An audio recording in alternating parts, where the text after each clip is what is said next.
આપણે biological factor અને જેનેટિકલ factor વિશે થોડીક વધુ સારી રીતે સમજૂતી આપણે મેળવેલ હતી.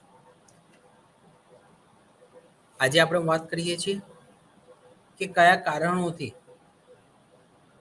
માનસિક બીમારી એ થતી જોવા મળે છે. ફિઝિકલ હેન્ડીકેપ્સ વિશે જો વાત કરીએ કે જેને શારીરિક વિકલાંગતા તરીકે ઓળખવામાં આવે છે, તેના પ્રી અને પોસ્ટનેટલની અંદર જે એબનોર્માલિટીઝ જોવા મળતી હોય, જે વાતાવરણજન્ય સાથે સંબંધિત હોય તેવી લાક્ષણિકતાઓના કારણે, તેવા કારણોને કારણે વ્યક્તિને માનસિક બીમારી થવાની શક્યતાઓ વધી જતી હોય છે. એવું જોવા મળે છે અને એવું સમજવા મળે છે કે એવા ઘણા પરિબળો છે. સંશોધન એવું સૂચવે છે કે એવા ઘણા પરિબળો છે કે જેને પરિણામે વ્યક્તિની માનસિક બીમારી કે જે થવા માટે અથવા તો શારીરિક વિકલાંગતા થવા માટે કારણો અસરજન્ય જોવા મળતા હોય. તો એમાં કહેવાય કે માતા જાણે ગર્ભાવસ્થા દરમિયાન બાળકનો ઉછેર થઈ રહ્યો હોય ગર્ભની અંદર, તે સમયમાં અથવા તો તેના આસપાસના વાતાવરણમાં કેટલાક પ્રકારનો જે બદલાવટ થતો હોય, જેના પરિણામે વ્યક્તિ એ શારીરિક વિકલાંગ જન્મવાની શક્યતાઓ આપણને રહેલી જોવા મળે છે. જેમ કે માતા માતાને જે ન્યુટ્રિશન્સ જે લેવાનું હોય એની ડેફિશિયન્સી જોવા મળતી હોય, કોઈ પ્રકારની ડિસીઝ થઈ હોય, કોઈ પ્રકારની બીમારી થઈ હોય, તેના પરિણામે પણ બાળક એ શારીરિક વિકલાંગ જન્મવાની શક્યતાઓ વધી જતી હોય છે.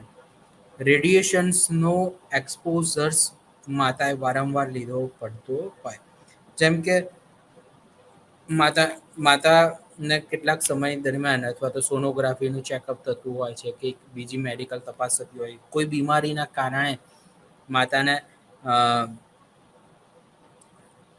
રેડિયેશન્સ લેવું પડે, જેમાં એક્સરે પડાવવો પડે અથવા તો MRI કરાવવું પડે અથવા તો સિટી સ્કેન કરાવવું પડે. તો આવા બધા ફેક્ટર્સના પરિણામે બાળકે શારીરિક વિકલાંગ જન્મવાની શક્યતાઓ આપણને જોવા મળતી હોય છે. બાળક જ્યારે ગર્ભમાં હોય છે ત્યારે માતાને કોઈ પ્રકારનો ઇમોશનલ સ્ટ્રેસ હોય, કોઈ પ્રકારનો સાયકોલોજીકલ સ્ટ્રેસ હોય, અથવા વર્તમાન સમયમાં જોઈએ છે કે ઘણી માતાઓ ડ્યુરિંગ પ્રેગ્નન્સી આલ્કોહોલ અને ટોબેકોને કન્ઝ્યુમ કરતા હોય છે.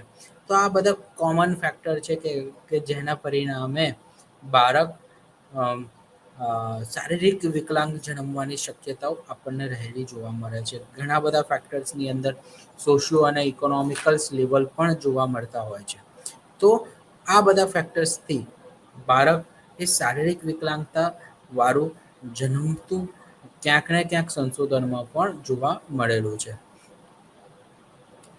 ક્યારેક એવું પણ જોવા મળે છે કે અર્લી ફિઝિકલ ડિપ્રેવેશન્સ જોવા મળતું હોય કે બાળક એ ક્યારેક ઇન્જરીઝ અથવા તો કેટલાક પ્રકારનું જે એક ફિઝિયોલોજિકલ ઇન્ટિગ્રેશન્સ જે થવું જોઈએ બોડીની અંદર, જે ડાયજેસ્ટિવ સર્ક્યુલેટરી સિસ્ટમ સાથે બોડીના ફંક્શનમાં કામ કરતું હોય, તે વ્યવસ્થિત રીતે ન થાય તો તેને પરિણામે પણ કોઈ પ્રકારની બીમારી આપણને અથવા તો માનસિક વિકલાંગતા આપણને થતી જોવા મળે છે. જેમ કે કોઈ લાંબી શારીરિક બીમારી હોય અથવા તો જે ક્રોનિક બીમારી છે, જેને પરિણામે વ્યક્તિને સાયકોલોજીકલ કન્ડિશન્સની અંદરથી સફર થવું પડતું હોય છે. ફૂડ કન્ઝ્યુમ્શન્સ એકદમ વ્યવસ્થિત રીતે ફૂલ ન્યુટ્રિશન્સ વાળું ફૂડ વ્યક્તિ ન લે તો તેના પરિણામે પણ વ્યક્તિને શારીરિક બીમારીઓ થવાની શક્યતાઓ આપણને રહેલી જોવા મળે છે, અથવા તો માનસિક બીમારીની પણ શક્યતાઓ આપણને થતી જોવા મળે છે. કારણ કે કોઈ પણ બ્રેઇન, જે હ્યુમન બ્રેઇન છે, એ હ્યુમન બ્રેઇનમાં ફૂલ્લી ન્યુટ્રિશન્સ મળવા એ જરૂરી છે. ફૂલ્લી ન્યુટ્રિશન્સની મદદથી આપણે વ્યક્તિનું એક સારું એવું કેર કરી શકીએ છીએ, બ્રેઇનનું કેર કરી શકીએ છીએ, કે જેને પરિણામે આ પ્રકારની ડિસીઝને આપણે થતી અટકાવી શકીએ, રાઈટ. તો જો મગજને ખોરાક ક્યાંથી મળે છે, તો એક શુદ્ધ ઓક્સિજનથી અને ફૂલ્લી ન્યુટ્રિશન્સથી. જેના બંને વસ્તુ અપર્યાપ્ત ગુણની અંદર મળતી હોય તો તેને પરિણામે પણ વ્યક્તિને આવા પ્રકારની બીમારીઓ થતી જોવા મળે છે. જેનું ફિઝિકલ ડેવલપમેન્ટ એ લો થયેલું જોવા મળ્યું હોય અથવા તો જે ધીમો શારીરિક વિકાસ હોય, તો આવા પરિબળો ક્યારેક આપણને સૂચવે છે કે વ્યક્તિનું અટેન્શન ડેફિસિટ ડિસઓર્ડર એટલે કે એડીડીની અંદરની કેટલીક લાક્ષણિકતાઓ રહેલી જોવા મળે. કેટલાક સાયકોલોજીકલ સાયકોસોશિયલ કોઝિસ છે જેને આપણે મનોસામાજિક કારણો તરીકે ઓળખીએ છીએ. તેને પરિણામે પણ બાળકને અથવા તો કોઈ પણ વ્યક્તિને માનસિક બીમારી થવાની શક્યતાઓ અથવા તો મનોદિવ્યાંગતા થવાની શક્યતાઓ એ રહેલી આપણને જોવા મળતી હોય છે. તો ઘણા બધા સંશોધનમાં એવું જોવા મળાયું છે કે પેરેન્ટ્સનું એક સેપરેશન્સ થતું હોય અથવા તો પેરેન્ટ્સ બે અલગ રહેવા માટે જતા હોય અથવા તો પેરેન્ટ્સની આપસમાં ઝઘડા થતો હોય કે જેને બાળક વર્ષો સુધી નિહાળી રહ્યું છે, રાઈટ, લાંબો સમય સુધી નિહાળી રહ્યો છે. તો આ બધી વસ્તુઓ તેના મગજની અંદર પેથોલોજીકલ ઇસ્યુઝ ક્રિએટ કરે છે, જેના પરિણામે વ્યક્તિનામાં એટલે કે બાળકમાં જોવા મળે છે કે સ્લો ડાઉન એ માલ એડેપ્ટિવ પર્સનાલિટી ડેવલપમેન્ટ એની અંદર જોવા મળતું હોય. જેમ કે જૂઠું બોલવું, ઇમોશનલી ડિસ્ટર્બ રહેવું, ડિપ્રેસિવ એના એક્સપ્રેશન્સ હોવા. તો આ જે બધા છે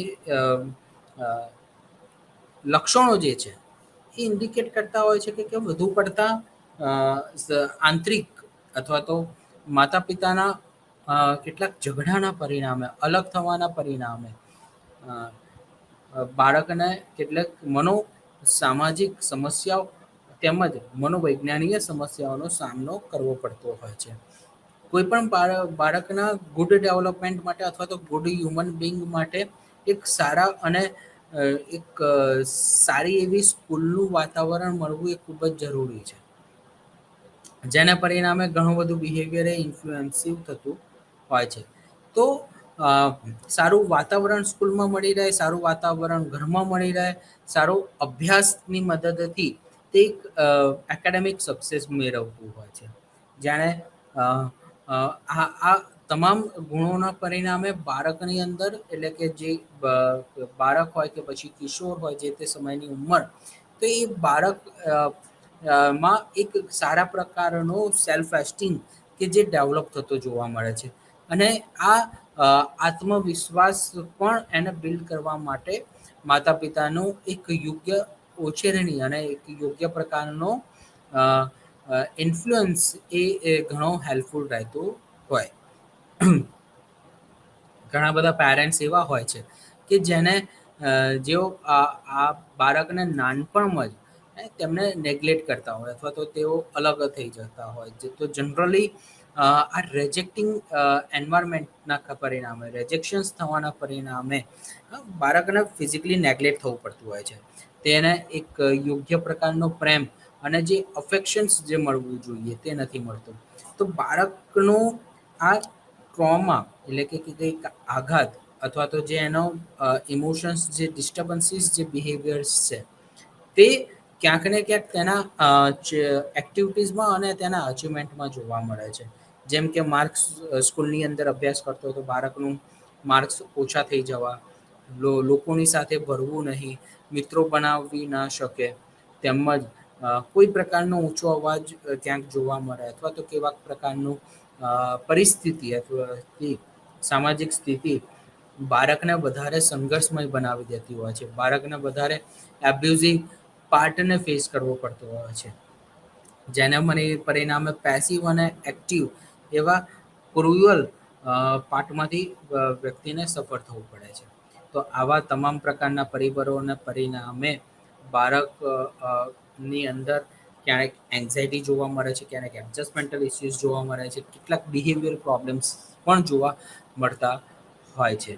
હવે જો આપણે એક પોઈન્ટને સમજીએ તો આ જે પ્રકારનું જે એન્વાયરમેન્ટ જે છે, જે આ પ્રકારની કેટલાક ઇસ્યુઝ જે આપણને જોવા મળે છે, તે તમામ ઇસ્યુઝ એ આપણે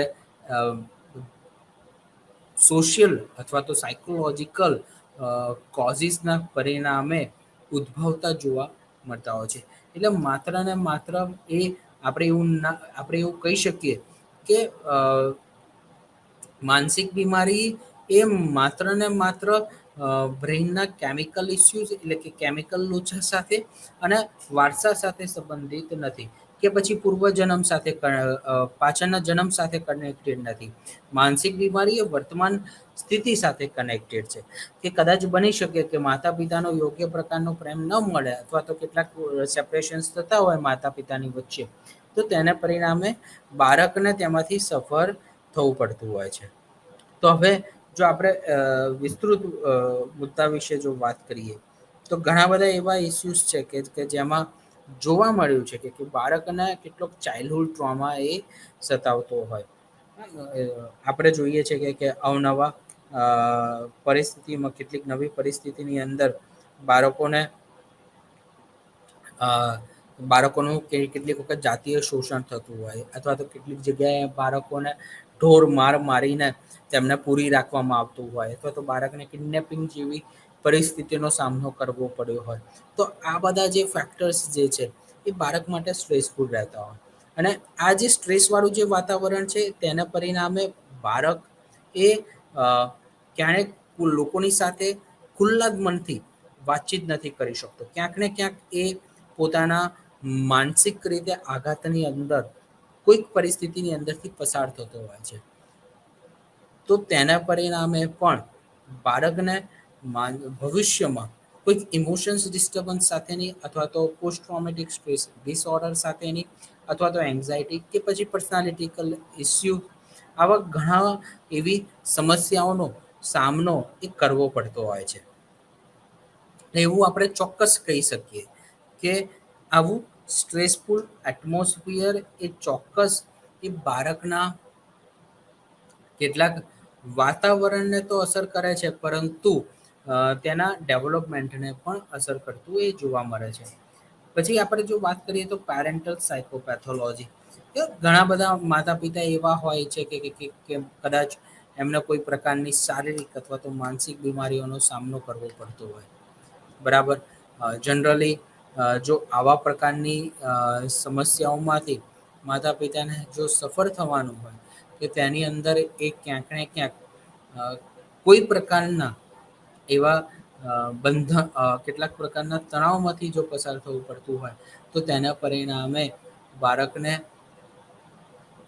તે પ્રકારની બીમારીનો સામનો કરવો પડતો. તો ઘણા બધા વાતાવરણની અંદર જોવામાં આવ્યું છે કે પિતા જો વધારે પડતું આલ્કોહોલનું કન્ઝ્યુમ કરતા હોય અથવા તો માતા પિતામાંથી કોઈ એકને કોઈ પ્રકારની લાંબા સમયની બીમારી હોય તો તેના પરિણામે માતા પિતા કોઈ એક વ્યક્તિ જે વ્યક્તિ બીમાર છે શારીરિક અથવા તો માનસિક બીમારીમાં, તો તેઓ ઘણો તણાવને ફેસ કરતા હોય છે, જેના કારણે તેમને ઇરિટેશન્સ થતું હોય, ડિસ્ટર્બન્સીસ થતી હોય. તો આવા બધા ફેક્ટર્સને પરિણામે બાળકને પણ કોઈ માનસિક બીમારી થવાની શક્યતાઓ વધી જોવા મળે. ઘણા બધા કેટલાક માતા પિતાઓને સ્કિઝોફ્રેનિયા અથવા તો ડિપ્રેશન અથવા તો કોઈ પ્રકારની પેથોલોજીકલ ઇસ્યુઝ સાયકોપેથોલોજીકલ ઇસ્યુઝ જોવા મળતા હોય, તો તેને પરિણામે તે એઝ અ વારસા તરીકે બાળકને પણ એવા મળેલા જોવા મળતા હોય છે. જો આપણે એના વિશે થોડાક વધારે પ્રમાણમાં જો સમજવાની કોશિશ કરીએ તો પેરેન્ટિંગ સ્ટાઇલ કોઈ પણ બાળકના એક યોગ્ય ઉછેર માટે એક ઉજ્જવળ પ્રકારનું પેરેન્ટિંગ, એક સારા કક્ષાનું પેરેન્ટિંગ એ ખૂબ જ જરૂરી છે. ઘણા બધા માતા પિતા મનોવૈજ્ઞાનિકો પાસે આવે છે ત્યારે તેઓ એવું કહેતા હોય છે કે અમે તો બાળકને એક સારું વાતાવરણ આપીએ છીએ, માત્ર ને માત્ર ગુડ ફેસિલિટીઝ પ્રોવાઈડ કરવી એ એક ગુડ પેરેન્ટિંગ ની એક સ્ટ્રેટેજીસ કહેવાય નહીં. પરંતુ તમે કઈ રીતે બાળકની સાથે વાતચીત કરો છો, બાળકને કઈ રીતે સમજાવો છો, કઈ રીતે બાળકના ઇમોશન્સ અને તમે એના સોશિયલ ડેવલપમેન્ટનું ઘડતર કરો છો, તેને પરિણામે બાળકનો એક યોગ્ય પ્રકારનો ઉછેર થતો એ જોવા મળતો હોય. કેટલીક વખત આપણે જોઈએ છીએ કે ઘણા બધા પેરેન્ટ સંશોધનો એવું જણાવે છે કે જે માતા પિતા ઓથોરેટિવ છે, રાઈટ? તો એ કેટલીક લિમિટ્સ બાળકોના ડેવલપમેન્ટ માટે ક્રિએટ કરતા હોય છે કે તારે આટલું જ કરવાનું, આનાથી વધારે નહીં કરવાનું. એક્ઝામ્પલ, તારે આ કરવું જરૂરી છે, તારે ભણવા ઉપર ધ્યાન આપવું ખૂબ જ જરૂરી છે. તો આવા જે બધા ફેક્ટર્સ છે એ ચોક્કસ રીતે એવું કહી શકાય કે બાળકના સામાજિક અને કોગ્નિટિવ એમ બંને પ્રકારની સ્કિલ પર અસર કરે છે, હે ને? કોઈ પણ બાળકના સારા એવા વિકાસ માટે આ તમામ ફેક્ટર જાણવા અને સમજવા એ ખૂબ જ જરૂરી છે. ઘણા માતા પિતા નું ઉછેર અથવા તો કેટલાક માતા પિતા પોતાના બાળકની સરખામણી એ બીજા બાળક સાથે કરતા હોય છે, બરાબર? તો આવા પ્રકારનું પણ વાતાવરણ બાળકના ડેવલપમેન્ટને ચોક્કસ રીતે અસર કરતું હોય. ઘણા પેરેન્ટ્સ એવા હોય છે કે જેઓ ઈચ્છે છે કે પોતાનું બાળક એ સારી રીતે અને ઉચ્ચતમ રીતે તે અલગ અલગ જગ્યાએ તેમજ એક સારું એવું અચીવમેન્ટ હાસિલ કરે, પરંતુ ક્યારેક કેટલીક વખત બાળકો માતા પિતાનો સેલ્ફિશ અથવા તો કોઈ પ્રકારના રિજેક્શન્સ અને કંટ્રોલિંગ બિહેવિયર અથવા તો એગ્રેસિવ બિહેવિયરના પરિણામે, એન્ટી સોશિયલ બિહેવિયરના પરિણામે પણ બાળકોના જે ડેવલપમેન્ટ હોય તેની અંદર પણ અસર થયેલી જોવા મળે છે. પછી જે માતા પિતાનું કોમ્યુનિકેશન્સ, ને કોમ્યુનિકેશન્સ એટલે કે ખાલી બાળકને તમે એને પૂછો છો કે તે ખાધું પીધું અથવા તો સ્કૂલે ગયો, સ્કૂલમાં શું કરાવ્યું તે નહીં.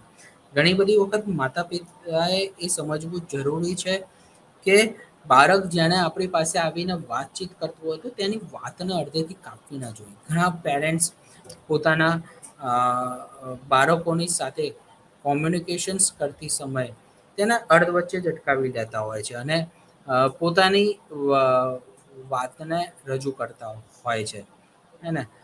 કે ના, આવું તો થશે નહીં. પરંતુ સૌથી પહેલાં તો બાળકને ધ્યાનથી સાંભળવું અને તેના વિશે તેની રજૂઆતોને સમજવી એ ખૂબ જ જરૂરી છે. જેણે બાળક પોતાની રજૂઆત કરતો હોય છે ત્યારે તે ઘણું બધું પોતાના ઇમોશનલ એક્સપ્રેશન્સને શેર કરતો હોય છે અને આ ઇમોશનલ એક્સપ્રેશન્સ અને આ ફિલિંગ્સને એક્સપ્રેસ કરવાની સમય પ્રક્રિયા દરમિયાન જેણે માતા પિતા તરફથી બાળકને અટકાવી દેવામાં આવતું હોય તો કેટલાક પ્રકારના પ્રેશર્સ અથવા તો કેટલાક પ્રકારનું કોન્ફ્લિક્ટ એ બાળકને ફેસ કરવું પડતું હોય છે, જેને પરિણામે બાળકને એક ચોક્કસ પ્રકારની ભ્રૂણા અથવા તો કેટલાક ઇગોસ્ટિક અથવા તો સુપર ઇગોની કેટલીક સમસ્યાઓ આપણને થતી જોવા મળે છે. તો તેથી બાળક ભવિષ્યમાં કોઈ વાતને શેર કરતા પહેલા અથવા તો કોઈ વસ્તુઓને સમજાવતી વખતે તેને રજૂ કરતા પહેલા તે શરમ અને સંકોચનો અનુભવ કરશે અને તેના પરિણામે કોમ્યુનિકેશન્સ ગેપ એ ન્યૂ જનરેશન સાથે પણ જોવા મળે અને જે માતા પિતાની જનરેશન છે એટલે કે ઓલ્ડ જનરેશન સાથે જોવા મળે છે. તો હંમેશા એ વસ્તુ ધ્યાન રાખવું જરૂરી છે કે આપણે કોમ્યુનિકેશન્સની અંદર ગેપ ક્રિએટ નથી કરવાનો. આપણે બાળકોને સમજવાનું છે કે જેથી કરીને આજે બાળકો વાતચીત રજૂ કરતા જે અટકાય છે તે એક સારી રીતે કરી શકે. So communication is very important for good development અને જેણે પણ આવા પ્રકારનું કોમ્યુનિકેશન્સ ગેપ જોવા મળશે તો તેને પરિણામે બાળકના જે એક ઘડતરની અંદર અથવા તો જે બાળકને આવા પ્રકારના કેટલાક ઇસ્યુઝનો જો સામનો કરવો પડે તો તેના પરિણામે બાળકને માનસિક બીમારી પણ થવાની શક્યતાઓ એ રહેલી જોવા મળતી હોય છે. હવે આપણે જો એના પછીના આગળના મુદ્દા વિશે જો વાત કરીએ તો કેટલાક કુટુંબની અંદર, કેટલાક ફેમિલીઝની અંદર ડિસ્ટર્બિંગ બિહેવિયર બહુ જ જોવા મળતું હોય છે કે જેના પરિણામે બાળકને માનસિક બીમારીનો સામનો કરવો પડે, રાઈટ? જેમ કે ઘણા બધા કાકા પાપાના વચ્ચે અથવા તો બે ભાઈઓની વચ્ચે ઝઘડા ચાલતો હોય તો એમના બાળકોની અંદર પણ તેવા પ્રકારની ગુણવા થતી જોવા મળે.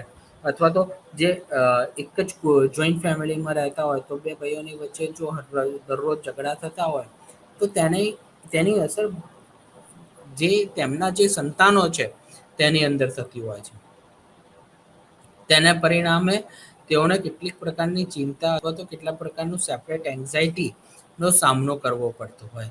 ઘણા બધા સંશોધનો એવું સૂચવે છે કે જે ડિવોર્સ થતા હોય છે એ ડિવોર્સને પરિણામે તેની અસર એક ટ્રોમેટિક ઇફેક્ટ સાથે બાળકમાં થતી જોવા મળતી હોય.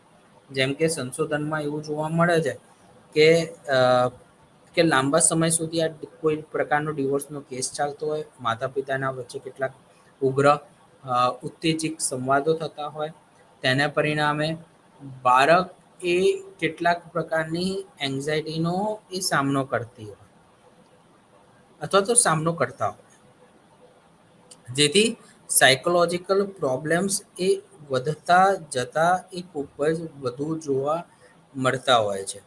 તો તેના પરિણામે બાળકને કેટલીક પ્રકારની માનસિક બીમારી પણ થતી એ જોવા મળતી હોય. ત્યારબાદ જો આપણે વાત કરીએ તો સામાજિક અને સાંસ્કૃતિક કારણો ઘણા બધા બિહેવિયર પેટર્નની અંદર જોવા મળ્યું છે કે કેટલાક પ્રિજ્યુડાઇઝ અથવા તો કેટલાક સોશિયલ રૂલ્સ, કેટલાક પ્રકારનું ડિસ્ક્રિમિનેશન્સ, ઇકોનોમિક એન્ડ એમ્પ્લોયમેન્ટ પ્રોબ્લેમ્સ અને સોશિયલ ચેન્જીસ, જે સમાજની અંદર જે અનસર્ટનિટી જે જોવા મળતી હોય તેને પરિણામે પણ કોઈ બાળકમાં અથવા તો કોઈ વ્યક્તિને ભવિષ્યમાં માનસિક બીમારી થવાની શક્યતાઓ એ બધી જતી હોય છે. જેમ કે આપણે સામાજિક અને સાંસ્કૃતિક વાતાવરણની વાત કરીએ તો કેટલાક બાળકો એ નોન વાયલન્ટ વેઝની અંદર કામ કરતા હોય છે અથવા તો કેટલાક જગ્યાએ આપણે જોઈએ છીએ કે ત્યાં આગળ કેટલુંક એન્ટી સોશિયલ પ્રકારનું બિહેવિયર સામાજિક રિવાજોના પરિણામે કરવું પડતું હોય છે અને એક બિલીફ રહેતી હોય છે. તો તેના પરિણામે લાંબા સમય સુધી બિહેવિયર પેટર્ન જો કોઈ વ્યક્તિ એ એડપ્ટ કરી લે તો તેનો એ પર્સનાલિટી ટાઈપ થઈ જતો હોય છે. જેમ કે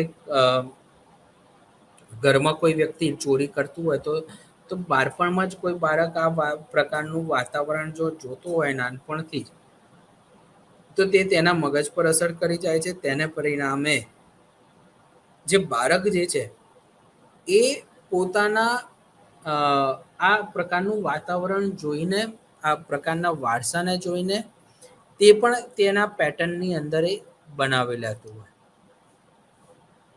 જેને આપણે પેથોજેનિક સોશિયટલ ઇન્ફ્લુએન્સિંગ બિહેવિયર તરીકે ઓળખીએ છીએ. અને તેના પરિણામે એન્ટી સોશિયલ પર્સનાલિટી ડિસઓર્ડર્સ અથવા તો કોઈ અન્ય પ્રકારની માનસિક બીમારી કે જે ડિપ્રેસિવ ડિસઓર્ડર તરીકે અથવા તો સાયકોટિક ડિસઓર્ડર્સ તરીકે ઓળખવામાં આવે છે. પછી કેટલાક પ્રકારનો સોશિયલ ચેન્જ અને અનસર્ટેનિટી જે થતી જોવા મળતી હોય તો તેના પરિણામે પણ માનસિક બીમારી એ વ્યક્તિના જોવા મળે. જેમ કે એવું આપણે ચોક્કસપણે કહી શકીએ અને માની શકીએ કે વર્તમાન સમયમાં ઘણું બધું યુથ એ ફોરેન જવા માટે આકર્ષાયું છે. હવે વ્યક્તિ ફોરેન તો જતું રહેશે, એક સંસ્કૃતિમાંથી બીજી સંસ્કૃતિમાં જેવું એક સામાજિક સ્તર અથવા તો જે સામાજિક જે રીત રિવાજો, ધોરણો, મૂલ્યો, માનાંકો જે છે તેને બદલીને બીજા કન્ટ્રીની અંદર જવું તો આવા અલગ પ્રકારના જે તરંગો જે છે અથવા તો જે બદલાવટો છે તેને પરિણામે આ ચેન્જીસ એ બાળકના ડેવલપમેન્ટ પર એ અસર કરી જતી હોય છે. તો આ જે અસર જે છે તે લાંબો સમય સુધી ચાલુ રહેશે અને એ લાંબો સમય સુધી ચાલુ રહેવાના પરિણામે વ્યક્તિ પોતાની બિલીફ અને પોતાના વેલ્યુઝને અને પોતાની જે બાળપણથી જે જોયેલી જે નું જે એનું વાતાવરણની અંદર થયેલું ઉછેર છે એ બીજા કન્ટ્રીની અંદર બીજા સાંસ્કૃતિક મૂલ્યોની અંદર તે જલ્દીથી એડપ્ટ નથી કરી શકતું. તો આ જે ચેન્જીસ છે એ ક્યારેક લાંબો સમય સુધી તે રિસીવ વારંવાર બહારનું કલ્ચર જો કર્યા કરશે તો તેના પરિણામે તે પછી ધીમે ધીમે સોશિયલ આઇસોલેશનનું ફીલ કરે છે. વ્યક્તિ એકલો અનુભવે છે. તેને પરિણામે અત્યારે જે યુથ કેટલીક જનરેશન્સ કે જે બહાર રહી રહી છે એમાંથી કેટલાક 20-30% ના લોકો એન્ઝાયટી અથવા તો ડિપ્રેશન જેવી સ્થિતિનો સામનો કરતા હોય છે. તો તેના પરિણામે ચોક્કસ રીતે આપણે એવું માનીએ છીએ કે આ પ્રકારનો કેટલોક બદલાવ એ બાળકના કોઈ પણ વ્યક્તિના યોગ્ય ઉછેર માટે એ યોગ્ય નથી. જાણે આપણે આ બધા કારણો વિશે વિસ્તૃત પ્રમાણમાં વાત કરી દીધી, ત્યારબાદ આપણે ડીએસએમની જે કેટેગરીઝ છે કે જે આપણે અગાઉના લેક્ચર્સમાં સમજ્યા હતા કે ડીએસએમ 4 ટેક્સ રિવિઝન્સની અંદર જે એક્સિસ 1 જે છે એ ચાઇલ્ડ એન્ડ એડોલેસન્સ ડિસઓર્ડર તરીકે ઓળખવામાં આવે છે. તો આજે હવે આપણે જો આ કારણોને સમજી લીધા છે, ડીએસએમનું ક્લાસિફિકેશન્સ એટલે કે એનું વર્ગીકરણ સમજી લીધું છે, ત્યારબાદ હવે આપણે સમજીએ કે કઈ રીતે ચાઇલ્ડ અને એડોલેસન્સ ડિસઓર્ડર્સ એ થતા જોવા મળતા હોય. તો એના આપણે અહીં આપણે ઘણા બધા ડિસઓર્ડર્સ વિશે વાત કરીશું. જાણે ચાઇલ્ડહુડ મેન્ટલ ડિસઓર્ડર વિશે વાત કરતા હોઈએ, ત્યારે આપણે એવા ડિસઓર્ડર્સ વિશે પણ સમજવું જોઈએ કે જે ભવિષ્યમાં જરૂરી છે તેને યોગ્ય રીતે ઓળખવા. તો આપણે જ્યારે ચાઇલ્ડહુડ મેન્ટલ ડિસઓર્ડર્સની અંદર autism, Rett disorders, Asperger syndromes, childhood disintegrative disorder, pervasive developmental disorder, otherwise non-specified disorders, ADHD એટલે કે attention deficit hyperactivity disorder. જો ચાઇલ્ડહુડ પેથોલોજીની વિશે વાત કરીએ તો ઓપોઝિશનલ ડિફરન્ટ ડિસઓર્ડર વિશે વાત કરીશું, કંડક્ટ ડિસઓર્ડર વિશે વાત કરીશું, કે જે બાળકોની અંદર જે જોવા મળતી એન્ઝાયટી જે છે તેમાં ખાસ કરીને સેપરેશન એન્ઝાયટી ડિસઓર્ડર વિશે વાત કરીશું, ટીક ડિસઓર્ડર વિશે વાત કરીશું, તેમજ ચાઇલ્ડહુડ ડિપ્રેશન વિશે પણ વાત કરીશું, મેન્ટલ રિટાર્ડેશન્સ વિશે વાત કરીશું અને ત્યારબાદ તેની અંદર શું આપણે ફોલોઅપ કરી શકીએ એમ છે તેના વિશે વાત કરવાના છીએ. સૌથી પહેલા આપણે એ સમજીએ કે પરવેઝિવ ડેવલપમેન્ટલ ડિસઓર્ડર શું છે. પરવેઝિવ એટલે એનો એક પ્રેઝન્ટ સમયની અંદર જે બાળકને જે જોવા મળે છે અને તે ડેવલપમેન્ટ સાથે કનેક્ટેડ છે, તેના વિશે આપણે અહીં થોડીક વાત કરવાના છે. તો ઘણી એવી બેઝિક સ્કિલ્સ છે કે જેમાં આપણે ડેવલપમેન્ટ સાથે કનેક્ટેડ અથવા તો એક ઇમેજિનેશન સાથે કનેક્ટેડ એ થતી જોવા મળે. જનરલી એક વિસ્તૃત સમજૂતી એવું કહેવાય કે 3 વર્ષ પછી અને 3 વર્ષની આસપાસની પરિસ્થિતિની અંદર ઓવરઓલ એક ડેવલપમેન્ટ એ આપણે બાળકનું કોઈ પણ ડિસાઈડ કરી શકીએ છીએ અથવા તો તેને ઓબ્ઝર્વ કરી શકીએ છીએ. તો આ જે પ્રકારની જે માનસિક જે તણાવની જે સ્થિતિ હોય કે જે કેટલાક ઘણા બધા માતા પિતા એ પોતાના બાળકની અંદર એ ઓબ્ઝર્વ કરતા હોય છે. જેમ કે હું એવું જ કહી શકું કે જો ધીમો પ્રકારનો વિકાસ એ કોઈ પણ બાળકની અંદર જોવા મળે તો તેને પરિણામે માતા પિતા કેટલાક પ્રકારની ચિંતા અથવા તો એન્ઝાયટીનો એ સામનો કરતા હોય છે, જેના પરિણામે તેઓ લાંબો સમય સુધી કન્ફ્યુઝન સાથે સમજતા હોય છે. તો પરવેઝિવ ડેવલપમેન્ટલ ડિસઓર્ડર્સ એ ક્યાંય ઘણા બધા પ્રોફેશનલ્સને એવું લાગે છે કે ક્યાં મંદબુદ્ધિ છે અથવા તો તેને શારીરિક વિકલાંગતા છે, પરંતુ 5 વર્ષ સિવાય તેને ડાયગ્નોઝ કરવું એ ઇમ્પોસિબલ છે. તો તેના માટે અહીં આપણે એવી રીતે વાત કરી શકીએ કે કેવા પ્રકારના લક્ષણો એ પરવેઝિવ ડેવલપમેન્ટલ ડિસઓર્ડર એટલે કે પ્રેઝન્ટ જે સમસ્યા જે છે તેની સાથે જોવા મળતા હોય. એટલે આને આપણે ગ્લોબલ ડીલે ડેવલપમેન્ટ તરીકે પણ આપણે ઓળખીએ છીએ અથવા તો તેને સમજતા હોઈએ છીએ. તો તેમાં કેટલાક પ્રકારના પ્રેઝન્ટ સમયની અંદર લક્ષણો જોવા મળતા હોય છે. તેવા લક્ષણો વિશે જો વાત કરીએ તો ડિફિકલ્ટી વિથ વર્બલ કોમ્યુનિકેશન્સ. 3 વર્ષનું બાળકને જે કોમ્યુનિકેશન્સ કરવાનું હોય અથવા તો જે ભાવને જે સમજવાનો હોય તે વ્યવસ્થિત રીતે બાળકે સમજી શકતું નથી. જેમ કે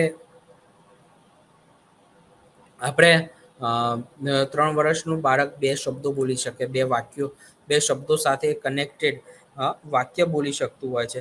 તો આવા પ્રકારનું જે કોમ્યુનિકેશન્સ જે કોઈ બાળકે કરવાનું હોય તો તે કોમ્યુનિકેશન્સ કોઈ બાળકને કરવામાં તેની અંદર સમસ્યા થતી જોવા મળે. તો આ જે સમસ્યા જે છે એ તેને આપણે કોમ્યુનિકેશન્સ એટલે કે ડિફિકલ્ટીઝ વિથ વર્બલ કોમ્યુનિકેશન્સ તરીકે ઓળખીએ છીએ.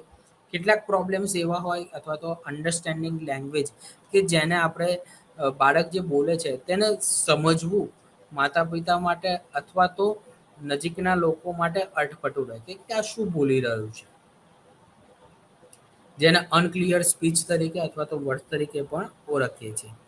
તો કેટલાક બાળકોનું નોન વર્બલ કોમ્યુનિકેશન હોય અને જેમાં તેઓ ફેશિયલ એક્સપ્રેશન્સ અને ગેસ્ટર્સ એટલે કે શારીરિક હાવભાવને રજૂ કરતા હોય છે. કેટલાક બાળકો કે જે છે તે આ બાળકો પરવેઝિવ ડેવલપમેન્ટલ ડિસઓર્ડર્સની અંદર સોશિયલ ઇન્ટરેક્શન્સ તેઓનું ડિફિકલ્ટી સાથે જોવા મળે.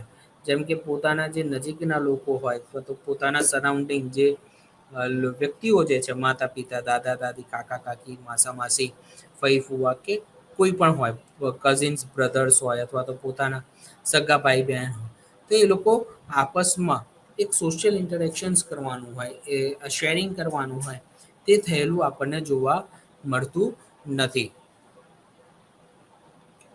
જે પ્રોપરલી બાળક એ ટોયસ સાથે એટલે કે રમકડા સાથે કેટલું રમત ક્રિયા કરતો હોય છે, તો રમત રમતો હોય છે. તો આ રમત એક એવી પ્રક્રિયા છે કે જે એક પ્રોપર સિસ્ટમ સાથે કરે. જેમ કે ઘણા બધા બાળકો કેવું મોટર સાથે રમતા હોય એટલે કોઈ રમકડાની કાર સાથે રમતા હોય તો એને ગોળ ફેરવશે, એની સાથે રમશે અને એ રમત પ્રક્રિયા એની લાંબો સમય સુધી ચાલુ રહેતી હોય છે. કેટલાક બાળકો જે આ સમસ્યાથી થી પસાર થતા હોય અથવા તો આપણને જે સમસ્યા જે છે એ જોવા મળતી હોય તો એમાં એવું જોવા મળ્યું છે કે આવા બાળકો લાંબો સમય સુધી રમકડાની સાથે સમય પસાર કરી શકતા નથી. તેઓ અને કેટલાક પ્રકારની સમસ્યાનો સામનો એ કરવો પડતો હોય છે. જેના પરિણામે બાળકને આ જે સ્થિતિ જે છે એ એક એવી પ્રકારની સ્થિતિ તરીકે ઓળખવામાં આવે છે કે અનપ્લેઇંગ ટોય પ્લે વિથ ટોયઝ, બરાબર, અનયુઝલ જે એના મોરલ એસ્પેક્ટને નથી સમજતા. પેલી આપણને ખ્યાલ છે કે આપણે નાના હતા ત્યારે ગોઠવણીની એક ગેમ રમતા હોય જેમાં આપણે મોટેથી નાના સુધી ક્રમની અંદર કેટલીક વસ્તુઓને ગોઠવવાની અથવા તો 1 થી 10ને ક્રમની અંદર ગોઠવવું. તો આવા જે રમત-ગમતના જે સાધનો હોય આવા બાળકો તેને ક્રમસર ગોઠવી શકતા નથી. તેઓને વારંવાર સમજાવીએ તેમ છતાં પણ. કેટલાક બાળકો ને ડિફિકલ્ટીઝ આવતી હોય ચેન્જ અથવા જે ફેમિલિયર જે એટમોસ્ફિયર જે સરાઉન્ડિંગ જે હોય તેની અંદર ડિફિકલ્ટીઝ અથવા જોવા મળતી હોય છે એને એડજસ્ટ કરવામાં. જેને પરિણામે કેટલીક વાતાવરણજન્ય સ્થિતિ અથવા તો ફેમિલી એટમોસ્ફિયર રિલેટેડ સ્થિતિ એ બાળકના બિહેવિયરમાં જોવા મળતી હોય. જેમ કે કોઈ બાળકને એકદમથી ઋતુ બદલાય તો પછી એ જલ્દીથી એ લોકો એને રિસીવ નથી કરી શકતા. કેટલીક વખત જો બાળકનો જે ઉઠવાનો જે સમયનો જે ક્રમ હોય એ ચેન્જ થાય તો તેઓ રિસીવ નથી કરી શકતા. એટલે 3 થી 5 વર્ષની અંદર કેટલાક લોકો એવું સીધું બાળકનું ઓટિઝમ એ ડાયગ્નોઝ કરી દેતા હોય છે. પરંતુ તે યોગ્ય નથી. 5 વર્ષ પછી તેને ડાયગ્નોઝ કરવું જોઈએ. એટલે જ પરવેઝિવ ડિલે ડેવલપમેન્ટની અંદર એવું જોવા મળે છે કે ડેવલપમેન્ટલ ડિસઓર્ડર્સની અંદર એવું જોવા મળે છે કે જેમાં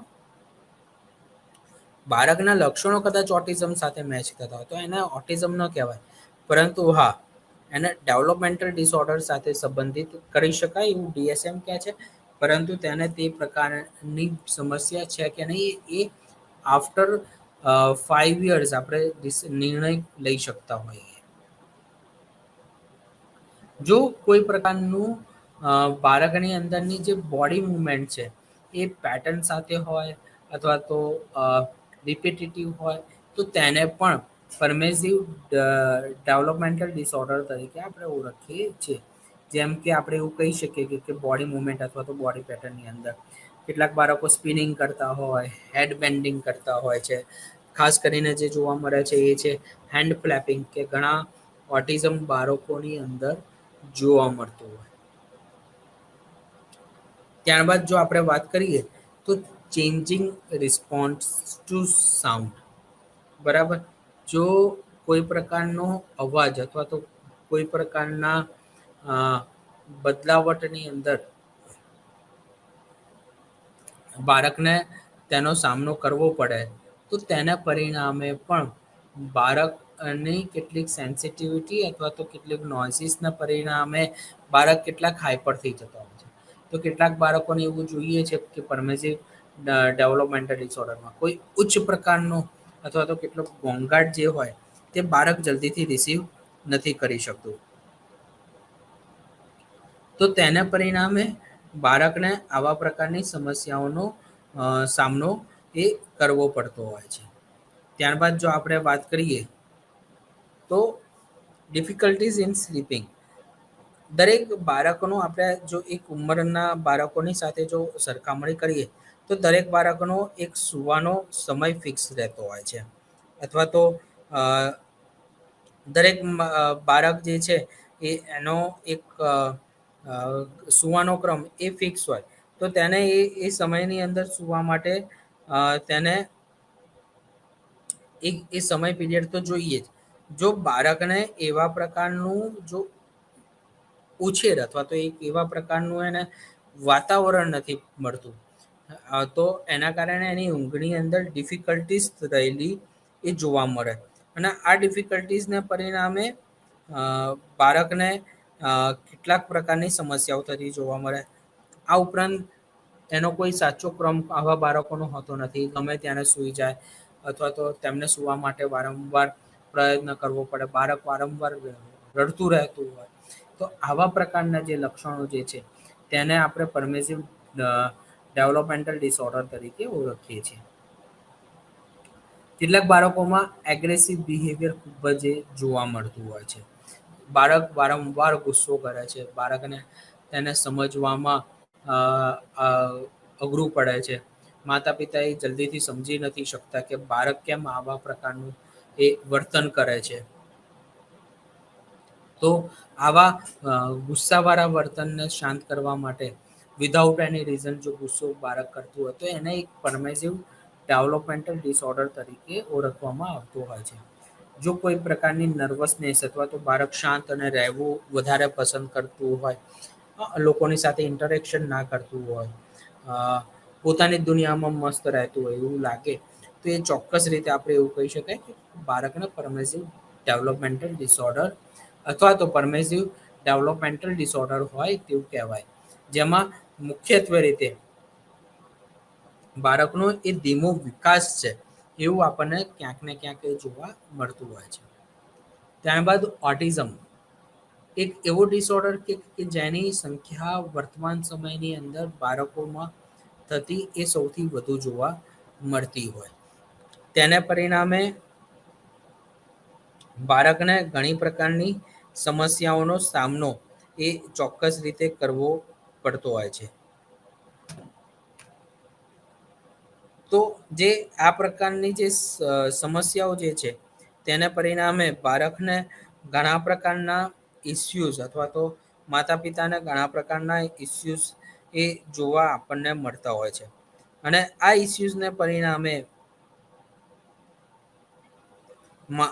માતા પિતા એ કેટલાક પ્રોફેશનલ્સને મળવાનું એ વિચારતા હોય છે, અને જેને પરિણામે આફ્ટર ધ 5 years આપણે બાળકોનો ઓટિઝમ તરીકે તેઓને ડાયગ્નોસ કરતા હોઈએ છીએ. ત્યારબાદ હવે જો વાત કરીએ તો ઓટિઝમ એ ઇફેક્ટ કઈ રીતે થતું હોય છે, તો એ એસ્પર્ગર અથવા તો ઘણા બધા બાળકોની અંદર એવું જોવા મળે છે કે લો ટુ હાઈ આઈક્યુ પણ જોવા મળે. કેટલાક બાળકોમાં ખૂબ જ ઓછું આઈક્યુ હોય છે, અથવા તો કેટલાક બાળકોમાં આઈક્યુ ખૂબ જ વધુ જોવા મળતું હોય છે, પરંતુ તેઓનામાં ઓટિઝમના લક્ષણો એ કનેક્ટ થતા હોય છે કે જેને આપણે એબનોર્માલિટીઝ તરીકે ઓળખીએ છીએ. ઘણા બાળકોના આઈક્યુ એ 130 એટલે કે સુપિરિયર ઇન્ટેલિજન્સી સાથે પણ જોવા મળેલા હોય છે. તો આવા બાળકોના ઓટિઝમના લક્ષણોને પરિણામે આપણને એવું જ લાગે છે કે બાળકને અને ઘણી સમસ્યાઓનો સામનો કરવો પડતો હોય છે. તેમાં તેમના માતા પિતાને આવી સમસ્યાઓનો સામનો એ કરવો પડતો. પહેલાના સમયમાં શું હતું કે ભૂતકાળમાં કે જાણે માનસિક બીમારીની શોધ થઈ અને માનસિક બીમારીઓ અલગ અલગ સર્ટેનિટીની અંદર આપણે અલગ અલગ સાયકેટ્રિસ્ટ પ્રોફેશનલ્સ મેડિકલ ડૉક્ટર્સ એ ડાયગ્નોઝ કરતા થયા. ત્યાં ઓટિઝમ સ્પેક્ટ્રમ ડિસઓર્ડરને એટલે કે એએસડીને સ્કિઝોફ્રેનિયા સાથે ડાયગ્નોઝ કરતા હતા. ત્યારબાદ તેને આ ડિસઓર્ડરના મેન્ટલ રિટાર્ડેશન સાથે પણ તેને ડાયગ્નોઝ કરતા થયા. તો આ જે પ્રકારની જે સમસ્યાઓ છે એ ચોક્કસ રીતે આપણે એવું કહી શકીએ કે દરેક બાળકોમાં એ અલગ અલગ અથવા તો અલગ અલગ વાતાવરણમાં થતી એ જોવા મળશે. બરાબર. જેને પરિણામે બાળકને એ ઓટિઝમ ડાયગ્નોઝ કરવું એના માટેના અલગ અલગ માપદંડો ડીએસએમની અંદર જોવા મળે. તો એના 3 ફીચર્સ સાથે ઓટિઝમના ફીચર્સ સાથે આપણને ડીએસએમની અંદર DSM-4 ટેક્સ રિવિઝનમાં જોવા મળે છે. ઇમ્પેરમેન્ટ ઇન સોશિયલ ઇન્ટરેક્શન્સ, બીજું કોમ્યુનિકેશન્સ અને ત્રીજું બિહેવિયર્સને લઈને. તો આપણે જો ઇમ્પેરમેન્ટ ઇન સોશિયલ ઇન્ટરેક્શન્સ વિશે જો વાત કરીએ તો માતા પિતા એવું ઓબ્ઝર્વ કરે છે કે બાળક એ અફેક્શન્સ એ માતા પિતા સાથે નથી ધરાવતું અથવા તો કોઈ નજીકના લોકો સાથે નથી ધરાવતું. તે બાળકનું સોશિયલાઇઝેશન જે કહેવાય અથવા તો લોકોની સાથે જે વાતચીત કરવાની, જો સરળ શબ્દોમાં કહું તો જેમ કે ફેશિયલ એક્સપ્રેશન આપવા, બોડી પોસ્ચર આપવું, આઈ કોન્ટેક્ટ કરવો. હવે કોઈ પણ બાળક હોય એની સામે આપણે જો જોઈએ અને એની સામે સ્માઇલ કરીએ તો એ આપણને પણ સ્માઇલ કરે. અને આવા પ્રકારનું એક સોશિયલ ઇન્ટરેક્શન છે કે જે આપણને ઓટિઝમના બાળકોની અંદર પરફેક્ટલી ઇન્ટરેક્શન સાથે જોવા નથી મળતું. જે એજ એપ્રોપ્રિએટ બાળકને જે જોય કરવાનું હોય અથવા તો પોતાના ઇમોશન્સને જે એક્સપ્રેસ કરવાના હોય, પોતાના સિબલિંગ સાથેના જે રિલેશનશીપ હોય, જે પરફેક્ટ એ મેન્ટેન કરવાના હોય, તો એ પ્રકારના ઇમોશન્સ એ અહીંયા આગળ આપણને રહેલા જોવા મળતા નથી. જેના પરિણામે આપણે એવું ચોક્કસ કહી શકીએ કે બાળકને કોઈ પ્રકારની એ માનસિક બીમારી અથવા તો બૌદ્ધિક કોઈ પ્રકારનું ઓટિઝમના લક્ષણો એ બાળકની અંદર ચોક્કસ રીતે જોવા મળતું. પરંતુ આવું લાંબા સમય સુધી કન્ટિન્યુઅસલી જોવા મળતું હોય, સોશિયલી વિથડ્રોલ અથવા તો socially lack of social interaction, તો તેવા બાળકોને આપણે ઓટિઝમના બાળકો તરીકે ઓળખી શકીએ છીએ. ત્યારબાદ આપણે જો વાત કરીએ તો કોમ્યુનિકેશન્સ, જેમ કે આપણે એને બાળકને વારંવાર બોલાવતા હોઈએ. એક રિસેપ્ટિવ અને એક્સપ્રેસિવ લેંગ્વેજીસ હોય છે કે આપણે generally as a human being લોકોની સાથે સંબંધો જાળવવા માટે આ પ્રકારનું એક તાદાત્મ્ય એ આપણે મેન્ટેન રાખવું પડતું હોય છે. તો આ જે તાદાત્મ્ય જો આવા બાળકો એ યોગ્ય રીતે રાખી નથી શકતા, તેને પરિણામે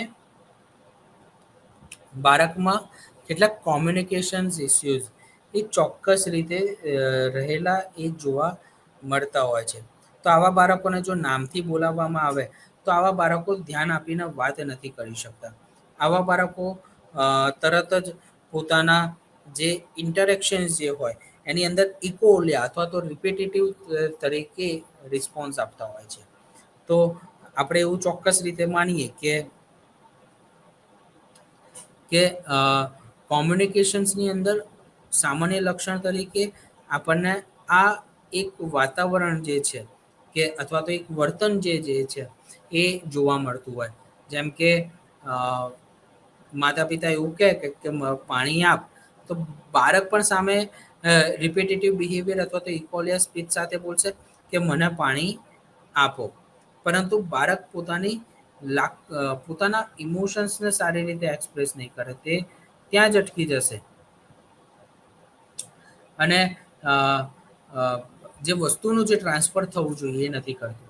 ઘણી બધી વખત જો આપણે જોઈએ છીએ અમે પ્રેક્ટિસની અંદર જે જોવા મળતું હોય સાયકોલોજીસ્ટને, તે એ છે કે બાળકે સારી રીતે સ્ટોરીઝ અથવા તો કોમર્શિયલ રેશનલ કોમ્યુનિકેશન્સ હે ને સોંગ નથી ગાઈ શકતું.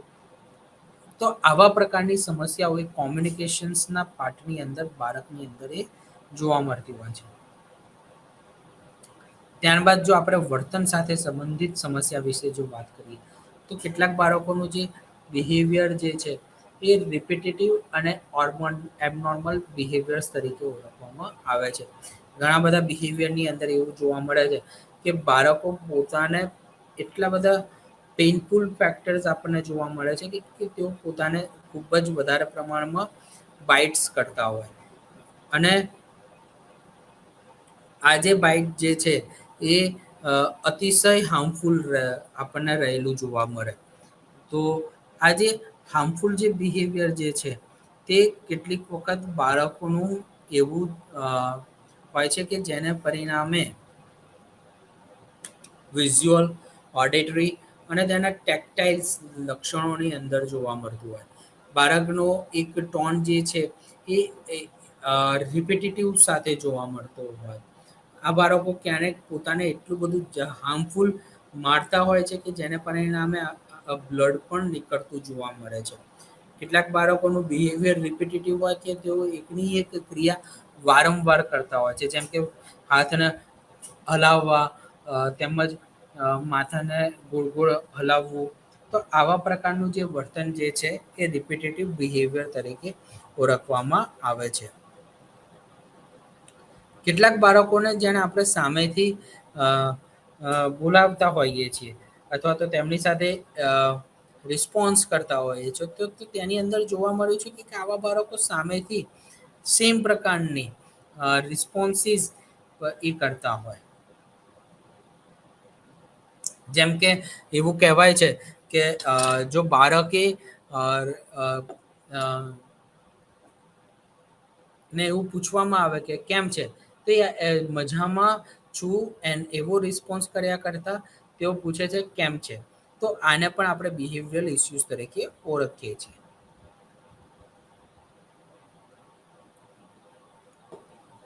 ત્યારબાદ આપણે રેટ્સ ડિસઓર્ડર્સ તરીકે ઓળખીએ છીએ.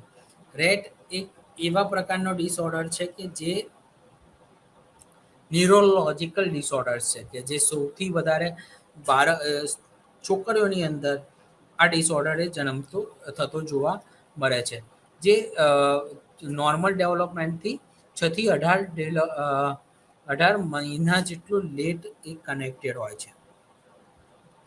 જો આપણે આવા બાળકોના જો ફીચર્સ વિશે જો વાત કરીએ તો આ લોકો ટ્રેમર્સ કરતા હોય છે. આવી છોકરીઓનો પેનિક લાઈક એટેક્સ આવતા હોય છે. પેનિક એટેકની જેમ આ લોકો પોતાના દાંતને કચડતા હોય છે. આવી છોકરીઓને ક્યારેક આપણને સીઝર્સ પણ આવતી એ જોવા મળતી હોય છે. તો જ્યારે આપણે એનું એક જે જીન હોય રેટ સિન્ડ્રોમ એ MECP2 જીન તરીકે જેમ ઓળખવામાં આવે છે. ક્રોમોઝોમ XQ28 ફેક્ટર્સના કારણે આ પ્રકારનો સિન્ડ્રોમ એ બાળકોની અંદર જોવા મળતો હોય છે. જો આવી છોકરીઓમાં આઈક્યુ સારો હોય તો તેમને લર્નિંગ ડિસેબિલિટી અથવા તો મેન્ટલ રિટાર્ડેશન સાથે પણ ડાયગ્નોસ અથવા તો તેનું નિદાન કરવામાં આવતું હોય. આ એક પ્રોગ્રેસિવ ન્યુરોલોજીકલ ડેવલપમેન્ટલ ડિસઓર્ડર છે કે જે ધીમે ધીમે પ્રોગ્રેસિવ થતો હોય અને વધતો હોય અથવા તો તે એક સારા ગુણાંકની અંદર તે ડાયગ્નોસ થતું હોય છે. ત્યારબાદ જો આપણે વાત કરીએ તો એસ્પર્ગર સિન્ડ્રોમ. એસ્પર્ગર સિન્ડ્રોમ એ પણ એક ન્યુરો ડેવલપમેન્ટલ ડિસઓર્ડર્સ તરીકે ઇફેક્ટ થતું હોય છે, જે એક ઓટિઝમ સ્પેક્ટ્રમ ડિસઓર્ડરનો પણ એક પાર્ટ છે અથવા તો તેના કેટેગરીની અંદર જોવા મળે છે. Asperger syndrome is a considered to બી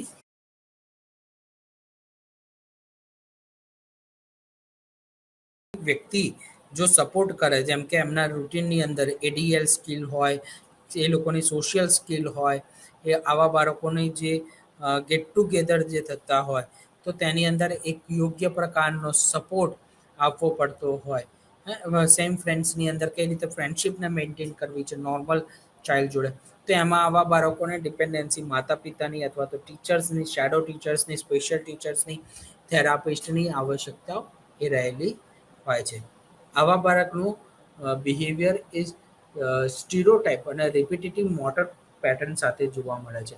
જેમ કે કોમન જે લક્ષણ જે તરીકે ઓળખવામાં આવે છે તે છે હેન્ડ ફ્લેપિંગ, પછી પોતાના આમને વેવિંગ કરવું, હાથને હલાયા કરવું. ઘણા બધા એક્સપર્ટ્સ એવું પણ જોવે છે કે કેટલાક પ્રકારની પર્ટિક્યુલર પોઝિટિવ એસ્પેક્ટ પણ આવા બાળકોના ડેવલપમેન્ટની અંદર એ જોવા મળતું હોય. તેમજ એમની એક વર્ક ઇન્ડિપેન્ડન્ટલી જો એ લોકોને ટ્રેન કરવામાં આવે તો એક સારી રીતે તે આપણને જોવા મળતી હોય. આ લોકોનું ઓરિજિનલ જે વે ઓફ થિંકિંગ હોય એ પણ આપણે સારી રીતે જનરેટ કરી શકીએ અથવા તો તેને ડેવલપ કરી શકીએ તેવું આપણે કહી શકીએ. આવા બાળકોની એબિલિટી જો આપણે સારી રીતે જો ઇન્ક્રીઝ કરીએ તો પણ એ આપણને થયેલી એ જોવા મળશે. હવે જો આપણે આગળના જો ડિસઓર્ડર વિશે જો વાત કરીએ તો એ છે ચાઇલ્ડહુડ ડિસઇન્ટિગ્રેટિવ ડિસઓર્ડર. તો આ એક એવા પ્રકારનો ડિસઓર્ડર છે કે જે મુખ્યત્વે રીતે 2 થી 4 વર્ષની અંદર એ આપણને જોવા ઇઝીલી મળતો હોય છે.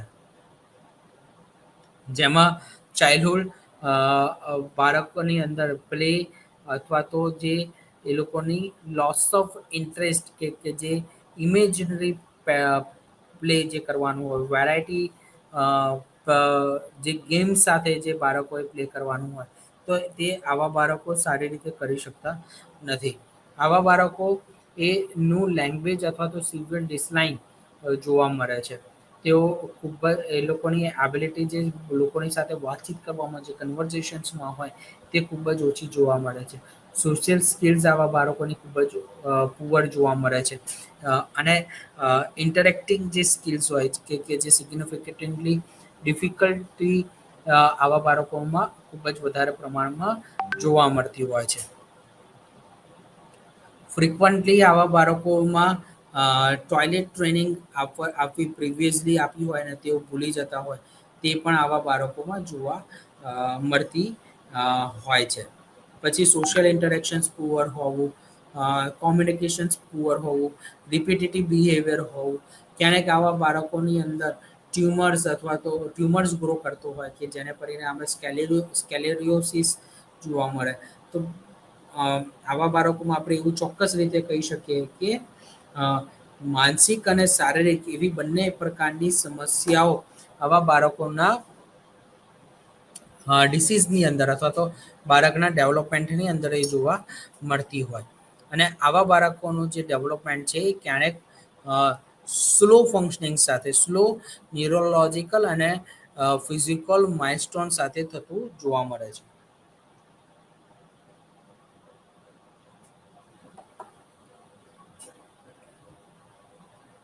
સો આવા અ, આવા પ્રકારનું રિએક્શન જે છે એ ઓછા પ્રકારની ઇમ્યુનિટી સિસ્ટમને પરિણામે આપણને થયેલું જોવા મળે છે, જેના પરિણામે બાળકનું એક પ્રકારનું જે અ, ઉછેર જે યોગ્ય પ્રકારમાં થવો જોઈએ એ બાળકનો થતો નથી. તેથી એવું ચોક્કસ રીતે આપણે એવું માનીએ કે જે બાળકમાં એક યોગ્ય પ્રકારનો ઉછેર જે અથવા તો યોગ્ય પ્રકારનું જે વાતાવરણ જે મળવું જોઈએ એ વાતાવરણ આપણને મળેલું જોવા ન મળે, જેના પરિણામે આવા પ્રકારની ડિસઓર્ડર અથવા તો આવા પ્રકારના ફેક્ટર્સ આપણને બાળકની અંદર થતા જોવા મળશે. સો ઘણા બધા કોઝિસ ફેક્ટર્સ છે કે જે આવા બાળકોના ડેવલપમેન્ટ સાથે થયેલા જોવા મળતા હોય છે.